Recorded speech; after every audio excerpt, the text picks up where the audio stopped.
अस्सलाम वालेकुम। टुडे हमारा जो टॉपिक है वो मैट्रिक्स का है। तो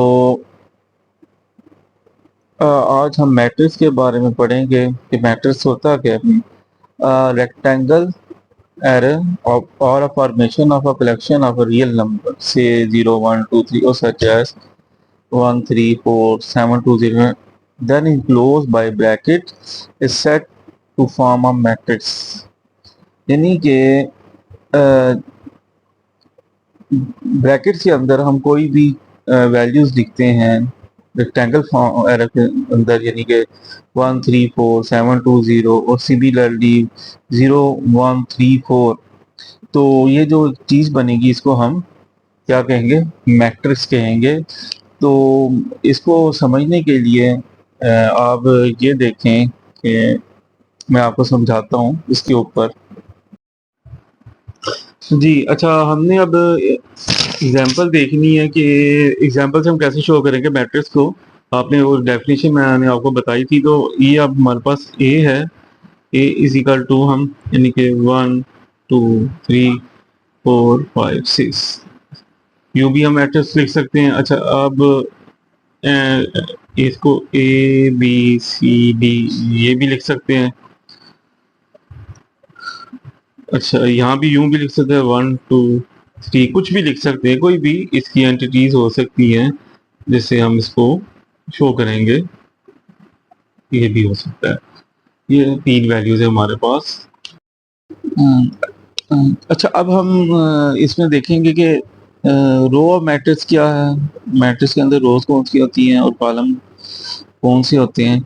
तो यहाँ ये जैसे आ रहा है कि in a matrix a the entries present in horizontal way are called rows। यानी कि ए मैट्रिक्स के अंदर ये जो एंट्रीज है जो हॉरिजॉन्टल ये शो हो रही हैं, जैसे हमारी कॉपी के ऊपर लाइंस होती हैं वो हॉरिजॉन्टल लाइंस लगती हैं, इसी तरह यानी कि हॉरिजॉन्टली जो हमारी एंट्रीज होंगी वो हमारी क्या हो जाएंगी, रोज हो जाएंगी। इन अ मैट्रिक्स ए इस ए मैट्रिक्स के अंदर the entries represent in a horizontal way are called rows। और in a matrix A there are three rows as shown by R1 R2 R3 of the matrix A। यानी कि हम जो रोज को show करते हैं वो हम किससे करते हैं, R से। R जो हमने लिया वो रो का जो पहला लफ्ज है R वहां से लिया, और इसमें तीन रोज हैं तो 1 2 3 R1 R2 एंड R3। अच्छा इसी तरह कॉलम क्या है, in a matrix b all the entries present in vertical way are called column of the matrix. यानी कि जितनी भी एंट्रीज वर्टिकल वे के अंदर आएंगी उसको हम कहेंगे वो कॉलम ऑफ द मैट्रिक्स होंगे। In the matrix B there are three column as shown C1 C2 3 3। यानी कि ये तीन जो हमारे शो हो रहे हैं, ये 2 0 3 3 1 2 और 5 - 1 और 1, ये हमारे तीन कॉलम हैं। तो अगर हम देखें दोनों मैट्रिक्स के अंदर तीन रोज हैं और तीन कॉलम्स हैं। तो इससे जो अगला टॉपिक हमारा होगा वो होगा ऑर्डर ऑफ मैट्रिक्स। अच्छा ऑर्डर ऑफ मैट्रिक्स में ये कहता है नंबर ऑफ रोज और column in a matrix specify it's order. जो नंबर ऑफ रोज और कॉलम है मैट्रिक्स के अंदर वो हम स्पेसिफाई करते हैं, उसको वो स्पेसिफाई करते हैं उसका ऑर्डर, यानी कि किस ऑर्डर में। If a matrix M has m row or n columns, so then m said to be the order of m by n। For example हमारे पास एक m मैट्रिक्स है, तो ये है जैसे 1 2 3 और 1 0 2। So if the is the order of 2 by 3 since it has 2 rows and 3 columns। अच्छा इसके अंदर क्या है कि हमने जो m क्रॉस n जो पीछे बताया m फॉर रोज है, तो पहले जब हम ऑर्डर लिखेंगे तो पहले नंबर ऑफ रोज लिखेंगे, या नंबर ऑफ रोज 2 है, फिर हम बाय n यानी कि उसके फिर 2, उसके बाद बाय के बाद हम उसके कॉलम लिखेंगे number of column. So number of column 3 है तो 2 by 3 इसका ऑर्डर हो गया। इसी तरह उससे एक और दिया हुआ है मैट्रिक्स n, इसके अंदर देखें तो नंबर ऑफ रोज हमारी कितनी है, 3 है, और नंबर ऑफ कॉलम्स हमारे कितने 3 हैं, तो ये हमारा बन जाएगा 3 by 3। पहले हमारा आ जाएगा नंबर ऑफ रोज आएंगे और फिर नंबर ऑफ कॉलम्स आएगा m क्रॉस n। तो इसके जो ऑर्डर ऑफ मैट्रिक्स आ जाएगा 3 by 3 होगा। इसी तरह एक और उसने दिया एग्जांपल दिए P325 is a matrix of order 1/3, यानी कि इसके अंदर एक रो है तो 1 आ गया और 3 कॉलम है 1 2 3 तो 1/3 हो गया। अच्छा, अभी मैंने आपको पढ़ाया था कि ऑर्डर ऑफ मैट्रिक्स क्या होता है। तो number of rose and column in a matrix specify it's order. If a matrix M has m rows and n columns, तो then M is said to be a order of matrix M by n। हम इसको कैसे show करते हैं? M by n, यानी कि पहले हम रोज लिखेंगे और फिर हम नंबर ऑफ कॉलम लिखेंगे। एक एग्जांपल के तौर पे मैं यहाँ ले लेता हूँ, A मैट्रिक्स ले लेता हूँ, उसकी एंटिटीज डाल देते हैं 1 3 5 6। अच्छा, अब आप देखें नंबर ऑफ रोज कितनी है, ये है इसकी नंबर ऑफ रोज।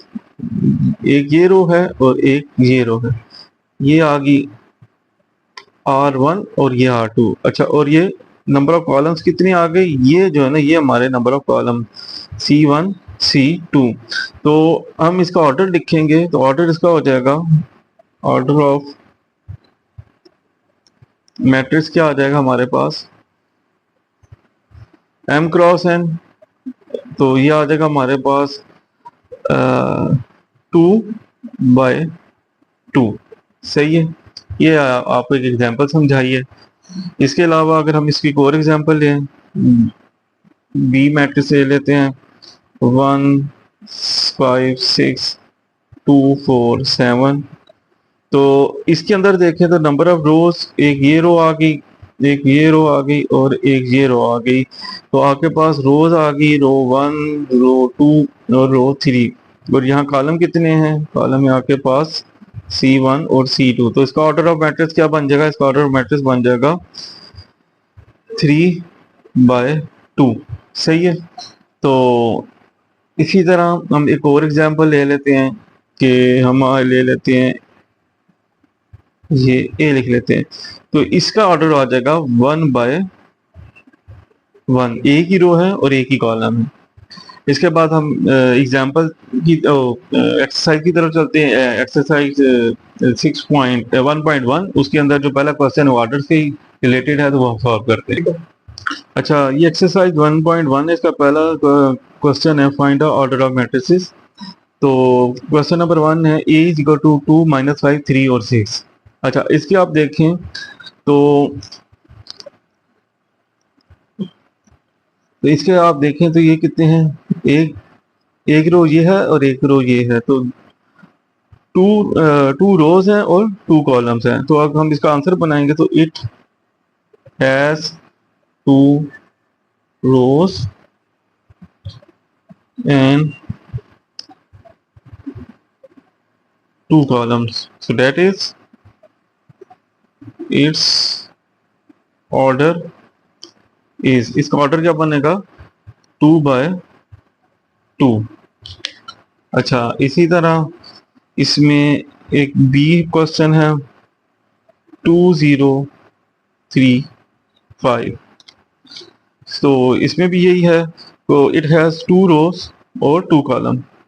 एक एक रो ये आपकी आ गई, एक रो ये आ गई और इसी तरह एक कॉलम ये और एक कॉलम ये। तो इसमें भी यही बनेगा, it has 2 rows and 2 columns, that is its order is 2/2।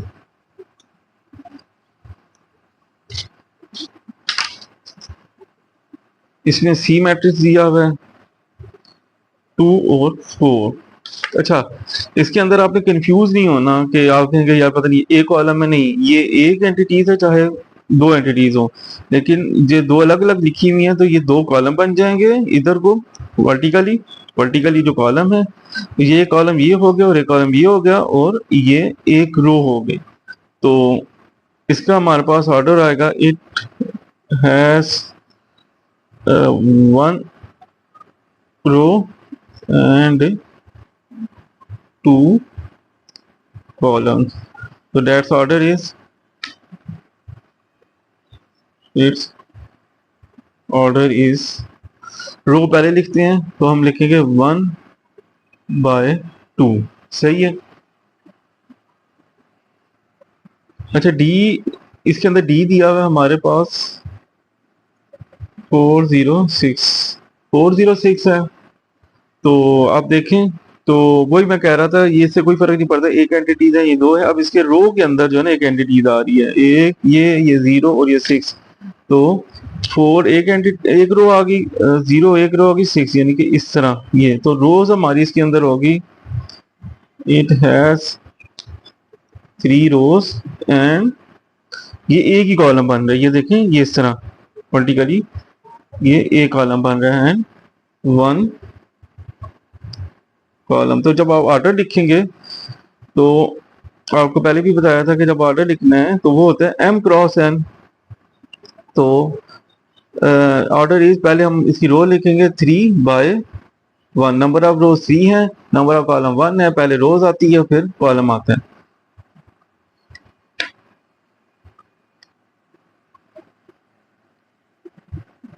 ई इसके अंदर दिया हुआ हमारे पास है ABCDEF।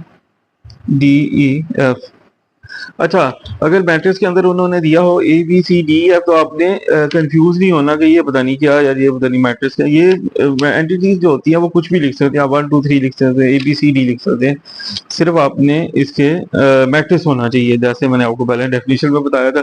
अब यहाँ देखें तो आप इसके अंदर नंबर ऑफ रोज क्या है, ये 1 है, ये 2 है और ये 3 है। तो नंबर ऑफ रोज की कितनी होगी, इट हैज 3 रोज एंड ये हमारे पास एक और ये 2, तो 2 कॉलम्स हो गए। तो it's that is its order is 3/2। इसी तरह एक हमारे पास आगे एफ के अंदर है 2। तो अब ये 2 है तो ये एक ही रो है और एक ही कॉलम है, तो it has 1 row and 1 column. So that is its order is 1/1। अच्छा लास्ट क्वेश्चन, इसके अंदर लास्ट उन्होंने मैट्रिक्स दिया हुआ है, जी मैट्रिक्स है 2 3 0 1 2 3 2 4 एंड 5। तो इसके अंदर आप देखें नंबर ऑफ रोज कितनी है, एक ये रो हो गई 1, एक ये रो होगी 2 और एक ये होगी 3 रोज होगी, 1 2 3 कॉलम हो गए। तो इसके आ जाएगा it has 3 rows and 3 columns. So that is its order is 3/3। ये हमारा पहला क्वेश्चन कंप्लीट हो गया। इसके बाद हम दूसरे क्वेश्चन की तरफ जाएंगे।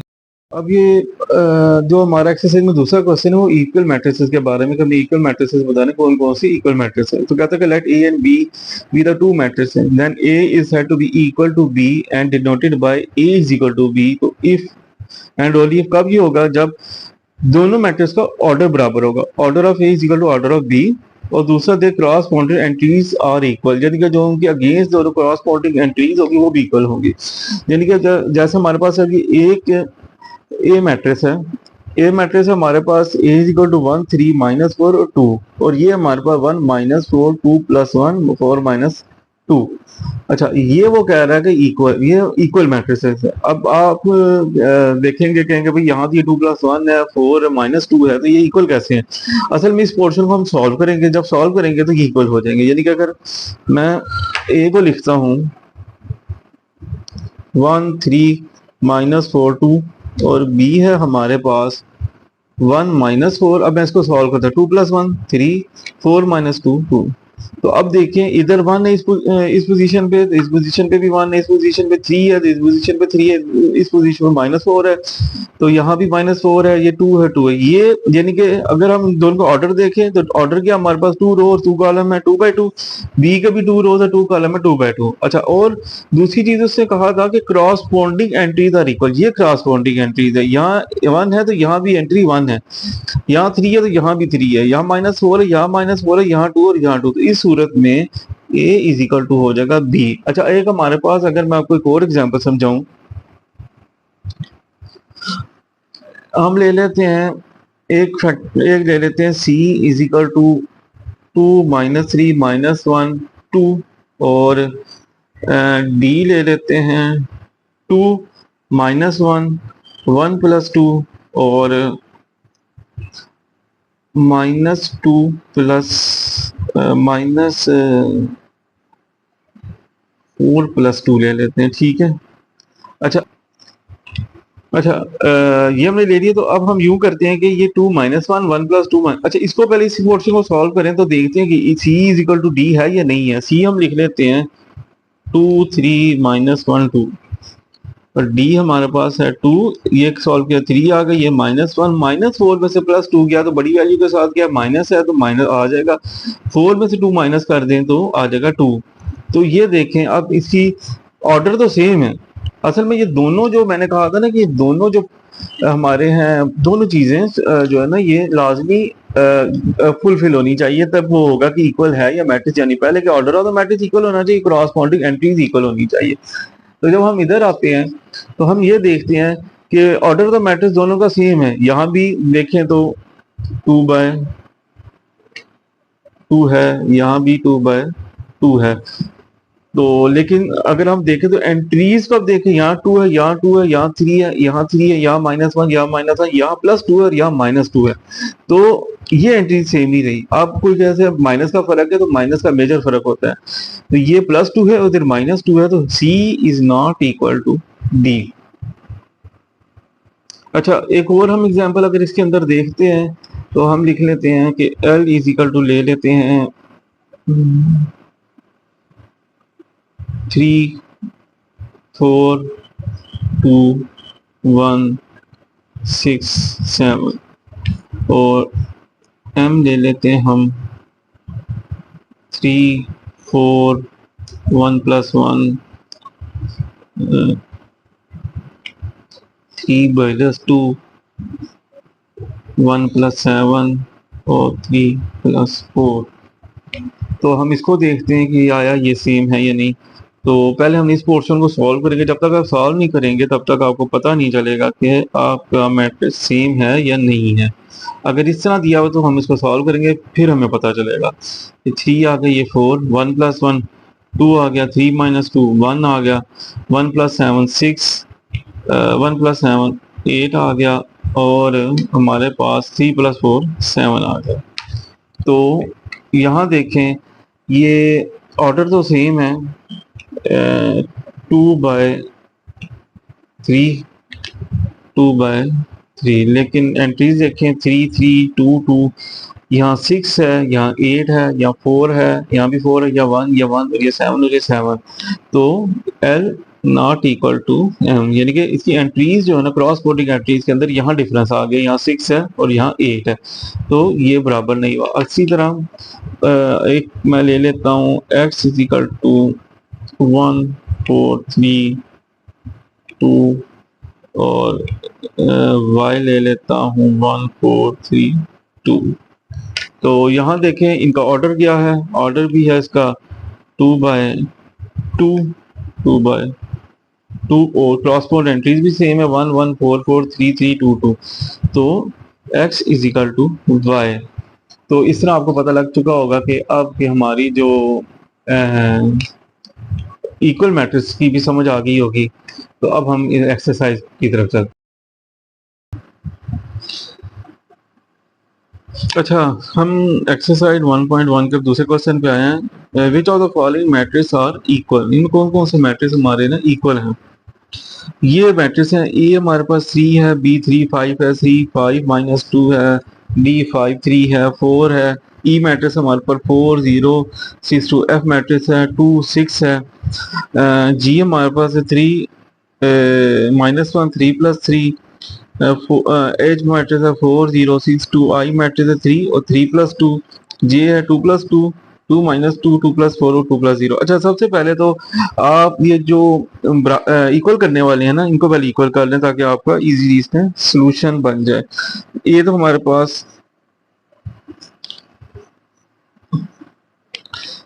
पास वही रहेगा 3, ठीक है, और बी भी हमारे पास रहेगा 3 और 5।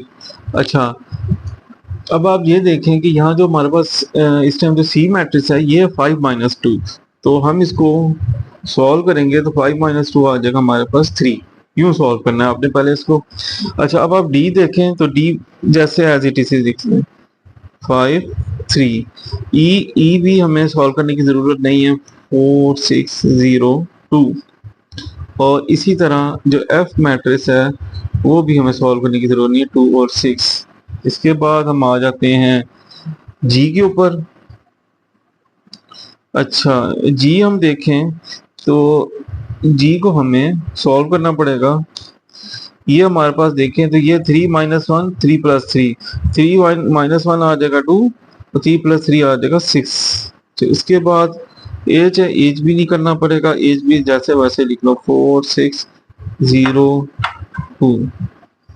और आई हमारे पास है, अब आई को हम सॉल्व करेंगे। देखें यहाँ आई आपके पास है 3 3 + 2 आ रहा है, तो ये आ जाएगा 3 3 + 2 5 आ जाएगा, ठीक है। अब इसी तरह अब आपको यहाँ जे मैट्रिक्स जो नजर आ रहा है, हम जे मैट्रिक्स को भी अब सॉल्व करें तो जे आ गया हमारे पास 2 + 2 आ जाएगा 4, 2 + 4 6, 2 - 2 0 और 2 + 2। अच्छा, इस तरह अब आपने जब मैट्रिक्स को जो सॉल्व करने वाले सॉल्व कर लिया, तो अब आपके पास ये इजीली आपको पता लग सकता है कि अब कौन सा किसके बराबर है। अब देखिए ए के हमारे पास अगर ऑर्डर ऑफ मैट्रिक्स देखें तो 1 है, बी का ऑर्डर ऑफ मैट्रिक्स देखिए 3 और 5 है, सी का ऑर्डर मैट्रिक्स है। अच्छा, अगर हम अपनी सहूलत के लिए इसको कर देते हैं 1 by 1 1 by 1, ये हमारे पास क्या है 1 by 2, ये हमारे पास क्या है 1 by 2, ये हमारे पास क्या है 2 by 2, ये हमारे पास क्या है 2 by 1, सही है। अच्छा, इसके बाद ये हमारे पास क्या है, ये भी हमारे पास है 2 by 1। अच्छा, ये क्या है 2 by 2, ये क्या है हमारे पास एक रो है, 2 कॉलम है, तो 1 by 2 आ जाएगा, ये भी हमारे पास आ जाएगा 2 by 2। अच्छा, ऑर्डर ऑफ मैट्रिक्स में आप देखें 1 by 1 1 by 1, एंट्रीज भी इनकी सेम है, तो हम क्या करेंगे, हम लिख देंगे A = C, ये हमारा पहला हो गया। अब देखें B हमारे पास है 1 by 2, तो 1 रो है, 2 कॉलम है, तो 1 ये आ गया। और इसी तरह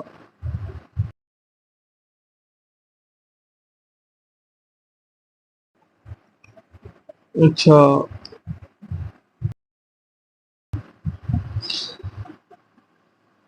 अच्छा, हम एक्सरसाइज 1.1 के दूसरे क्वेश्चन पे आए हैं। Which of the following matrix are equal, इन कौन कौन से मैट्रिक्स हमारे ना इक्वल हैं।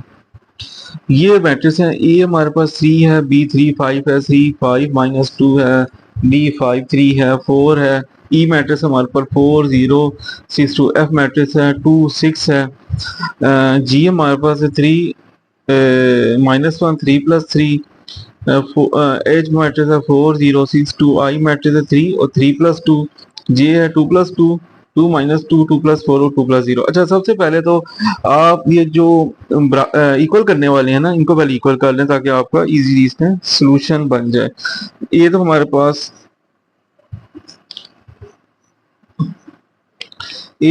वही रहेगा 3, ठीक है, और बी भी हमारे पास रहेगा 3 और 5।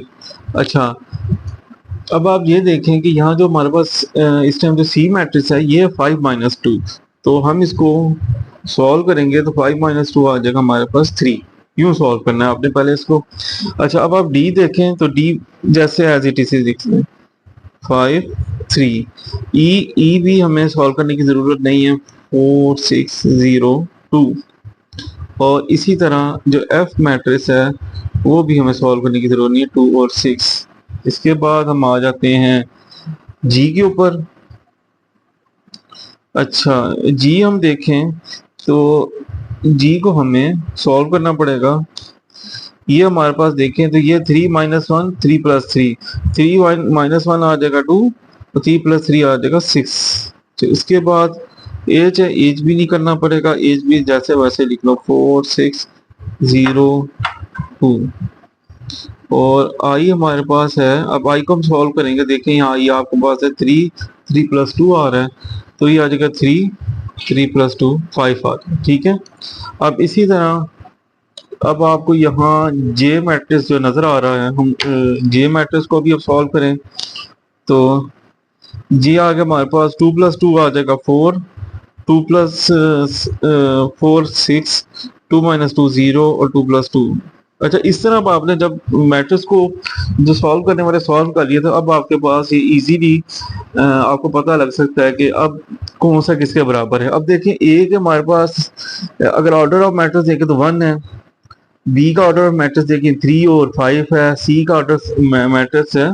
अच्छा, अगर हम अपनी सहूलत के लिए इसको कर देते हैं 1/1, 1/1, ये हमारे पास क्या है 1/2, ये हमारे पास क्या है 1/2, ये हमारे पास क्या है 2/2, ये हमारे पास क्या है 2/1। सही है। अच्छा, इसके बाद ये हमारे पास क्या है, ये भी हमारे पास है 2/1। अच्छा, ये क्या है 2/2, ये क्या है हमारे पास एक रो है 2 कॉलम है, तो 1/2 आ जाएगा, ये भी हमारे पास आ जाएगा 2/2। अच्छा, ऑर्डर ऑफ मैट्रिक्स में आप देखें 1/1 1/1, एंट्रीज भी इनकी सेम है, तो हम क्या करेंगे, हम लिख देंगे A = C, ये हमारा पहला हो गया। अब देखें बी हमारे पास है 1/2, तो 1 रो है 2 कॉलम है, तो 1 ये आ गया। अच्छा, तो हमने A = C आ गया।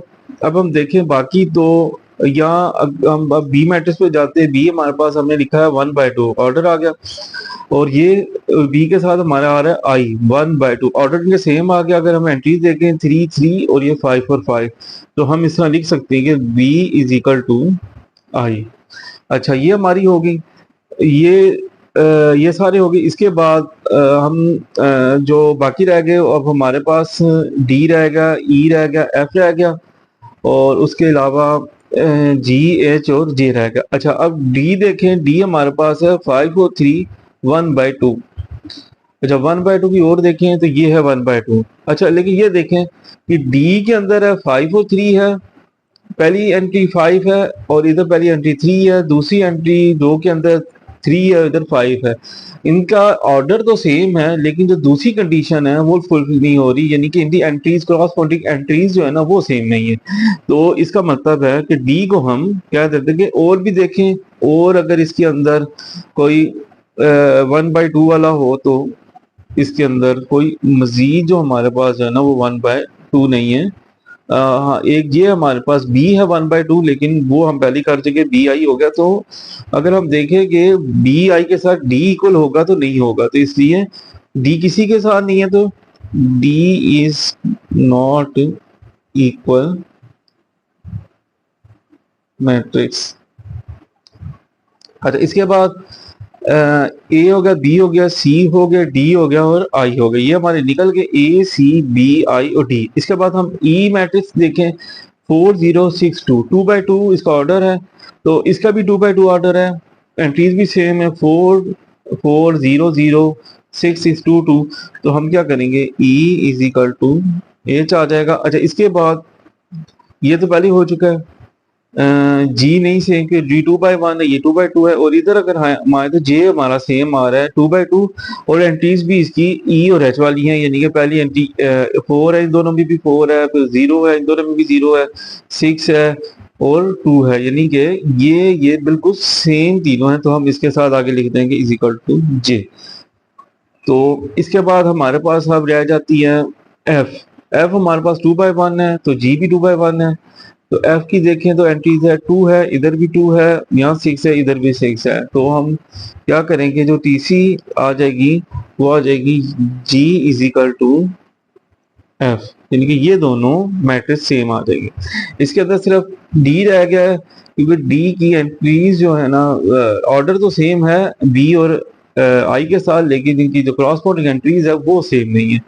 तो इस तरह ये आपका क्वेश्चन नंबर 2 भी सॉल्व हो गया। अब हम जाते हैं क्वेश्चन नंबर 3 की तरफ। अच्छा जी, ये क्वेश्चन नंबर 3, इसके अंदर हमें फाइंड करनी है values A B C D, यानी कि ये जो वैल्यूज है हमारे पास ए की, सी की, डी और ये बी, इन दो वैल्यूज को फाइंड करना है। तो इसके अंदर ये करेंगे हम कि इसके अगेंस्ट जो इसकी क्रॉस बॉन्डिंग एंट्री होगी इज इक्वल टू की दूसरी साइड में, उसको उठा लेंगे। यानी कि पहले हम लेते हैं a plus C is equal to 0, यानी कि इसके क्रॉस बॉन्डिंग एंट्री है ये वाली, इसको पिक कर लिया, इसके क्रॉस बॉन्डिंग। अच्छा, इसी तरह ये क्वेश्चन नंबर हम कर देते हैं 1। इसकी तरह a plus 2b is equal to -7, इसके जो क्रॉस बॉन्डिंग एंट्री है ये है a plus 2b is equal to -7, ये हमारी क्वेश्चन नंबर होगी 2। इसी तरह अगर ये सी को देखें तो सी की क्रॉस बॉन्डिंग आ गई 3, C -1 is equal to 3, question number 3 होगी। और इसी तरह इसके अगेंस्ट ये वाली है 4d-6 is equal to 2d, ये हमारे पास बन गई 4 इक्वेशन। अच्छा, वो जो पीछे क्वेश्चन बनी थी वो मैंने दोबारा लिख ली। A plus C is equal to 0, c -1 is equal to 3, a plus 2b is equal to -7 और 4d-6 is equal to 2d। अच्छा, ये 4 इक्वेशन बनी थी जो पीछे क्रॉसपोंडिंग इक्वेशन हमने उठाई थी, पिक की थी। अच्छा, अब हम पहले देखेंगे तो कौन सी सॉल्व हो सकती है। तो हमारी सबसे पहले सॉल्व होगी, हम इक्वेशन जो है ना इसके अंदर ले लेते हैं, क्वेश्चन नंबर 3 ले लेते हैं।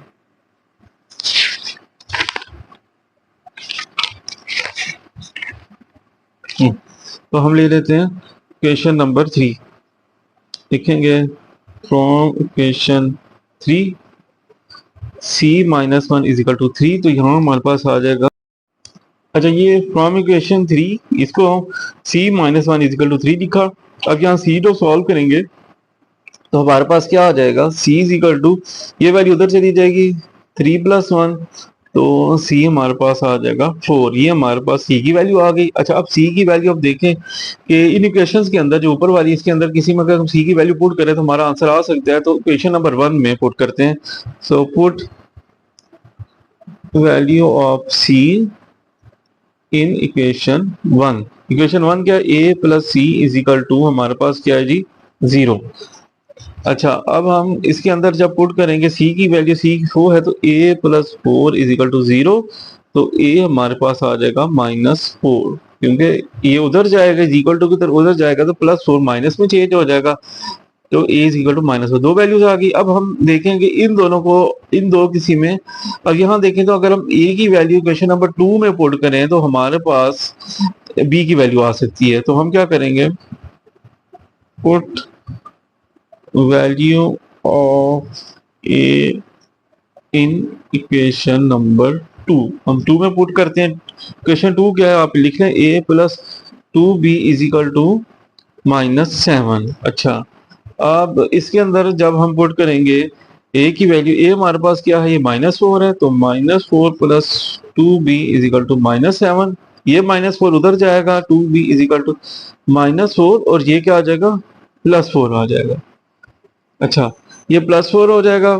तो अब आप देखें, इसको जब आपने सॉल्व करना है तो आपने इसको इसमें सॉल्व करना है। ये स्टूडेंट हमारे बहुत गलती करते हैं कि ये माइनस का ध्यान नहीं रखते, कि ये जो माइनस है ना इसको वो कंसीडर नहीं करते और इसे यहाँ गलती कर देते हैं। अब यहाँ क्या, हमारे पास सबसे पहले आपने देखना बड़ी वैल्यू के साथ साइन कौन सा है, माइनस का है, तो आपने यहाँ माइनस लिखा है। उसके बाद जो दो वैल्यूज बचेंगी उनको आपस में माइनस करना, बड़ी वैल्यू में से छोटी वैल्यूज जो है माइनस करेंगे तो 4 7 - 4 आ जाएगा हमारे पास 3। बाकी हम वैसे ही करेंगे, सिर्फ 7 में से 4 निकालेंगे तो क्या आ जाएगा आपके पास, 3 आ जाएगा, तो इधर आएगा -3 और ये आ जाएगा इधर 2b। माइनस से आया कि बड़ी वैल्यू के साथ हमारे पास साइन क्या है, माइनस का। अच्छा, अब ये 2b के साथ मल्टीप्लाई हो रहा है, हमने b को अकेला करता है तो b इधर रख देंगे और 2 इसके नीचे चला जाएगा, -3/2। ये इसका आंसर आ जाएगा। ये तो मल्टीप्लाई होगा इज इक्वल टू की तरफ, इज इक्वल टू की दूसरी तरफ जाके ये डिवाइड हो जाएगा। अच्छा, अब बी तो हम इस जो अब ऊपर जाके देखें तो ये जो हमारे पास 4 इक्वेशन है, इसके अंदर अब ये इक्वेशन 1 भी सॉल्व होगी, 3 भी होगी, 2 भी होगी, लेकिन अब ये हमारे पास जो ये बी की वैल्यू आई है ना, ये ऊपर किसी इक्वेशन के अंदर वैल्यूज पुट नहीं होती, इसलिए हम इक्वेशन नंबर 4 को एज इट इज लिख देंगे। इक्वेशन नंबर हमारे पास 4 है, 4d minus 6 is equal to 2d। तो हम क्या करेंगे, लिखेंगे फ्रॉम इक्वेशन 4, तो ऊपर है हमारे पास 4d minus 6 is equal to 2d। अच्छा, अब यहाँ क्या होगा, यहाँ हमारे पास ये होगा कि 4d की जो वैल्यूज एक तरफ ले आए तो 4d, ये इधर प्लस है तो इधर आके क्या हो जाएगा माइनस हो जाएगा 2d, और ये इधर -6 है और ये उधर जाके हो जाएगा +6। अच्छा, ये भी है कि जो वैल्यूज लिखी होती है उससे जो पहले जो साइन होता है वो उस वैल्यू का होता है। जैसे इसके साथ 4d का साइन हमारे पास क्या होगा, प्लस होगा, इसी तरह 2d का साइन क्या होगा, प्लस। जो नहीं लिखा होता वो साइन हम क्या कंसीडर करते हैं, प्लस करते हैं, और ये -6 है तो उधर जाके +6 हो जाएगा। अच्छा, अब d ऐसे ही ले लें, d और 4 में से 2 माइनस करें 2 आ जाएगा, ये आ जाएगा हमारे पास 2d इज इक्वल टू 6। अच्छा, अब d को अकेला करना है, d की वैल्यू फाइंड करनी है, d इधर आ जाएगा, ये मल्टीप्लाई 2 हो रहा है, दूसरी तरफ आ जाएगा ये डिवाइड हो जाएगा। तो इसको डिवाइड करें, 2 1 2, 2 3 6, so d is equal to 3। ये हमारे पास 4 वैल्यू आ गई।